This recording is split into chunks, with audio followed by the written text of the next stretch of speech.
edges. So I've walked in, there's nothing that I can slip or trip on. What's hurt them can't hurt me.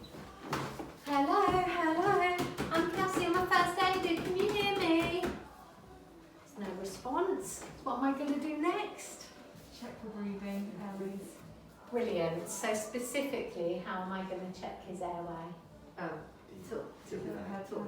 Brilliant. Okay. Yes. How long? 10 seconds. Brilliant. Okay. He's not breathing. So what shall I do next? Slightly different to before when we've done the recovery positions. What do we do first? Cool. Cool, Yes. brilliant. I need to make sure there's an AED on its way. Okay, so I've called 999, I've stated where I am, I've stated it's an adult, they're not breathing, I'm going to start CPR, I've left them on speakerphone.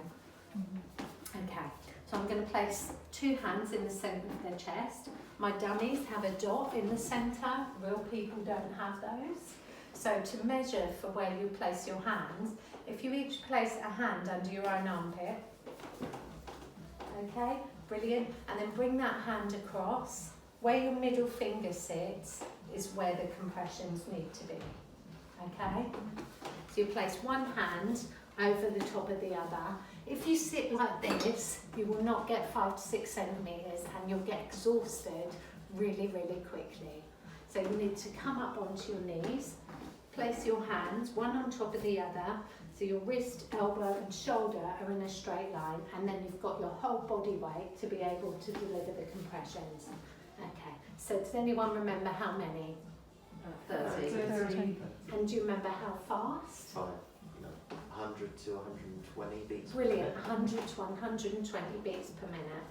And how deep? 5 to 6 centimetres. Brilliant, okay, so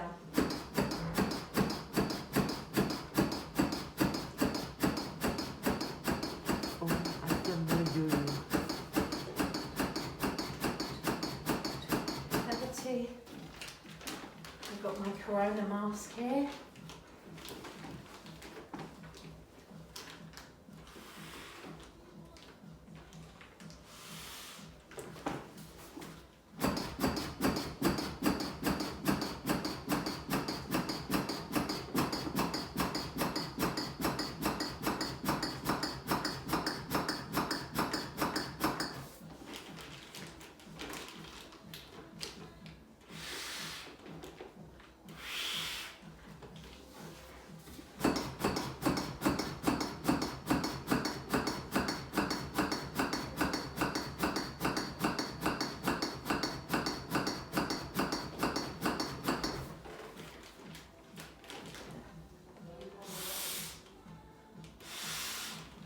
And then you just keep going and going until help arrives. If there's a second person here ready to take over, do you remember how long? 2 minutes. 2 minutes. Every 2 minutes. And you should always switch every 2 minutes, even if you feel okay. Because statistics show and research shows that actually your quality of compressions decreases massively after 2 minutes. Your adrenaline will make you think that you're doing okay, but you won't, so make sure that you keep switching. The other thing to mention about this is these make it really hard. So usually you'd see the chest rise and fall. This makes it really difficult, so you might not see that. So when you practice it, don't worry if you don't see that. Just make sure that you're tilting the head adequately and you're giving your breaths and you're printing the notes. All right? Any questions?